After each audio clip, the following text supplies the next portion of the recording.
কন্যা সন্তানের আগমনে সাজো সাজো রব, সমাজ বদলের বার্তা চুচুড়ার খাগড়াজলে। পুরুষের সঙ্গে কাঁধে কাঁধ মিলিয়ে আজ নারীরাও সমাজে প্রতিষ্ঠিত। তবুও বাস্তব চিত্রে এখন কোথাও কোথাও নারী নির্যাতন, কন্যা সন্তান হওয়ার লাঞ্ছনার মতো ঘটনা চোখে পড়ে। তবে সেই অন্ধকারের মধ্যেই সমাজ বদলের আশার আলো জ্বালিয়ে দিল এক আনন্দঘন ঘটনা। সদ্যজাত শিশু কন্যাকে ঘিরে রীতিমতো উৎসবের আবহ তৈরি হলো চুচুড়ার খাগড়াজল এলাকায়। চুচুড়ার খাগড়াজলের বাসিন্দা আনোয়ারে খাতুনের সঙ্গে বিবাহ হয়েছিল শ্রীরামপুর মল্লিকপাড়ার বাসিন্দা শেখ আকিবের। গত 10 জানুয়ারি কাঠবালার একটি বেসরকারি হাসপাতালের কন্যা সন্তানের জন্ম দেয় আনোয়ারি বিবি। কন্যা সন্তান হওয়ার পরিবারের সদস্যরা আনন্দে আত্মহারা হয়ে ওঠেন। সেদিন হাসপাতাল থেকে সদ্যজাত শিশুকন্যা আনোয়ারি পারভিনকে বাড়ি নিয়ে যাওয়ার সময় রীতিমতো গাড়ি সাজিয়ে বাজনা সহযোগে হাজির হন পরিবারের সদস্যরা। হাসপাতালের কর্মীদের মিষ্টিমুখ করিয়ে মা ও শিশুকে নিয়ে বাড়ির পথে রওনা দেন তারা। চুচুড়ার খাগড়াজল এলাকায় মামার বাড়িতে পৌঁছতেই নতুন পুত্র সদস্যকে ফুল হাসি ও শুভেচ্ছা সাদর অভ্যর্থনা জানানো হয়। আনন্দে উচ্ছ্বসিত হয়ে ওঠেন পরিবার পরিজনের পাশাপাশি এলাকাবাসীরাও। পরিবারের একমাত্র কন্যা খুশি হওয়ায় খুশির মাত্রা যেন আরও বেড়ে যায়। এ প্রসঙ্গে সংশ্লিষ্ট বেসরকারি হাসপাতালের কর্ণধার জানান, শিশু কন্যার জন্মে পরিবারের এই আন্তরিক আনন্দ প্রমাণ করে দেয় সমাজ ধীরে ধীরে বদলাচ্ছে। গত 3 মাসে কন্যা সন্তানের জন্মের পর এভাবে হাসপাতাল থেকে বাড়ি নিয়ে যাওয়ার সময় এমনই অভ্যর্থনা সত্যিই নজির সৃষ্টি করেছে। প্রসঙ্গত, এর আগেও কারবালার বাসিন্দা অপু চন্দ্র তার কন্যা সন্তানকে হাসপাতাল থেকে বাড়ি নিয়ে যাওয়ার সময় একটি উৎসবের মাধ্যমে স্বাগত জানিয়েছে, সমাজ ইতিবাচক বার্তা দিয়েছিলেন। এই ধরনের ঘটনা প্রমাণ করে কন্যা সন্তান আজ আর বোঝা নয়, বরং গর্ব ও আনন্দের প্রতীক হয়ে উঠেছে সমাজের এক বড় অংশের। সংবাদদাতা, আমার বাংলা নিউজ।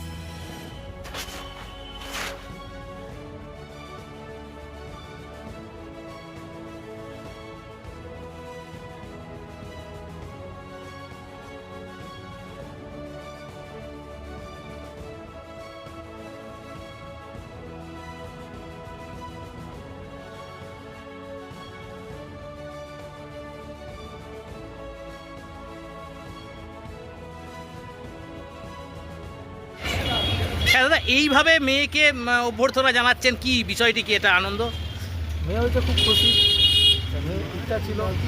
আচ্ছা, তারপর নবীজিরও মেয়ে ভালোবাসতো, এই যে আমারও মেয়ে হয়েছে, আমরাও খুব খুশি। ক ভাই বোন তোমরা? হ্যাঁ, তোমরা ক ভাই বোন? দু ভাই। দু ভাই। দাদা আছে? ভাইয়েরও মেয়ে হয়েছে, ভাইও খুশি, আমিও খুশি। আচ্ছা, আমারও মেয়ে হয়েছে। মেয়ের নাম আনাবিয়া পারভিন মেয়ের নাম। আচ্ছা, মেয়ের নাম আনাবিয়া পারভিন। মানেটা বলে দাও। মানে এই যে নার্সিংহোম থেকে এভাবে বাচ্চাটাকে নিয়ে যাওয়া হবে সাজিয়ে গুছিয়ে, এটা কি প্ল্যান করাই ছিল? হ্যাঁ, প্ল্যান করাই ছিল। এটা কার ইচ্ছাটা, কার ছিল? সবারই, ফ্যামিলির সবার ইচ্ছা ছিল এটা। যে মেয়ে হলে আজকে সারাদিন কি বাড়িতে অনুষ্ঠান? হ্যাঁ, বাড়িতে সাজানো গোছানো একটা অনুষ্ঠান। কি নাম তোমার? আমার নাম শেখ আকিব। কি করো দাদা তুমি? আমি কাজ করি সোনা। দেখুন, এগুলো তো আমাদের কাছে খুব আনন্দের মুহূর্ত যে প্রথম কথা হচ্ছে একজন সুস্থ বাচ্চা বাড়ি নিয়ে যাচ্ছে, এটা আমাদের নার্সিংহোমের কাজের তরফ থেকে খুব একটা ভালো আনন্দের মুহূর্ত হয়। তারপর মেয়ে, আমি নিজে একজন মেয়ে হয়ে বলছি, একজন মেয়েকে সাদরে যে একটা বরণ করে বাড়িতে নিয়ে যাচ্ছে এবং আশা করি তাকে সুস্থভাবে স্বাভাবিকভাবে শিক্ষা দিয়ে বড় করবে, এটাই আমাদের চাওয়া আর কি। এটা আমাদের কাছে খুব ভালো লাগার সময় মুহূর্ত একটা। যেটুকু শোনা যাচ্ছে আপনার নার্সিংহোম থেকে গত 2-3 মাসের মধ্যে এরকম 3টে ঘটনা ঘটেছে। হ্যাঁ, এরকম 3 জন নিয়ে গেল, 3 জনই মেয়ে হয়েছে। 3 জনেই খুব খুশি হয়ে এরকমভাবে তারা সুন্দর করে সাজিয়ে নিয়ে গেল। 3 জনকেই আমরা খুব এদের সাধুবাদ দিই আমরা, যে খুব খুব ভালো লাগা এগুলো আমাদের কাছে। এত বাড়ছে, কি মনে হচ্ছে সমাজ পাল্টাচ্ছে? সমাজ তো নিশ্চয়ই পাল্টাচ্ছে, আগের থেকে তো অনেক পাল্টেছে। মেয়েরা এখন অনেক বেশি প্রিভিলেজ পাচ্ছে, মেয়েরা এখন অনেক নিজেদের মেলে ধরার সুযোগ পাচ্ছে। অবশ্যই সমাজ পাল্টাচ্ছে এবং শিক্ষা অনেক বেশি মেয়েদের এসছে এবং আমাদের এখনকার যারা অভিভাবক বাবা মা যারা হচ্ছেন, তারা চাইছেন একটা মেয়ে হলে আমি মেয়েটাকে ভালোভাবে মানুষ করব, মেয়েটাকে শিক্ষিত করব এবং ভবিষ্যতে যাতে মেয়ে নিজের পায়ে সব বাবা মাই চাইছেন মেয়ে নিজের পায়ে দাঁড়াক, মেয়ে নিজের একটা আইডেন্টিটি তৈরি করুক। এটাই তো একটা বড় একটা সমাজ পাল্টানোর লক্ষণ না, যে মেয়েরা নিজের আইডেন্টিটি তৈরি করুক। কিন্তু এখনো প্রত্যন্ত এলাকায় বহু জায়গায় দেখা যায়, বহু শহরে শিক্ষিত মানুষরা কন্যা ভ্রূণ হত্যার অভিযোগ ওঠে, বাচ্চা হলে ফেলে দেওয়ার অভিযোগ ওঠে মেয়েদের। মানে তাদের কাছে কি এই ঘটনাগুলো সামনের দিনে, আগামী দিনে বার্তা? অবশ্যই সেটা একটা বার্তা তো বটেই।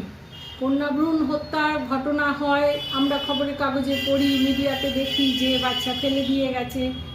এটা যারা করছে তাদের তো কিছু বলার নেই, কিন্তু এটা অবশ্যই তাদের কাছে একটা বার্তা যে মেয়ে হলে ফেলে দেওয়ার বস্তু নয়, মেয়ে হলে অবশ্যই তাকে সাদরে নিয়ে যাওয়ারও একজন, একটা মানুষ হিসেবে একটা মানুষ করার মতো একজন।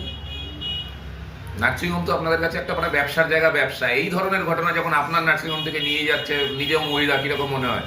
খুব ভালো লাগে, খুব ভালো লাগে। দেখুন, ব্যবসা তো অবশ্যই ব্যবসা। আমার এখানে এতজন স্টাফ কাজ করছে, তাদের সবার সংসার চলছে আমাদের এই নার্সিংহোমের ব্যবসা থেকে, হ্যাঁ, প্লাস আমাদের নিজেদের সংসারও চলছে। ব্যবসা তো করতেই হবে, কিন্তু ব্যবসার পাশাপাশি এখানে যেটা আমাদের, যিনি এখানকার ওনার, যিনি প্রতিষ্ঠাতা ছিলেন আমার শ্বশুরমশাই, এবং ওনার ছেলে এখন মিস্টার দেবাশিস চ্যাটার্জি ওরফে চাঁদ বলে যাকে সবাই চেনে এক ডাকে এখানে, ওনার কিন্তু মানবিকতার দিকটা ওনার অনেক বেশি ব্যবসার থেকেও। যে ব্যবসা তো আছেই, ব্যবসা তো করতেই হবে, কিন্তু মানবিকতাটা যেন আমরা হারিয়ে না ফেলি। হসপিটালটা যেন, হসপিটালিটিটা যেন তার মধ্যে থাকে, আমরা যেন হসপিটালিটি যে আমাদের ব্যাপারটা থাকে, এবং মানবিকতা বোধটা যেন আমরা হারিয়ে না ফেলি। এটাই আমাদের মূল লক্ষ্য এবং মূল উদ্দেশ্য। মানে আপনার নামটা? মৈত্রেয়ী চ্যাটার্জি।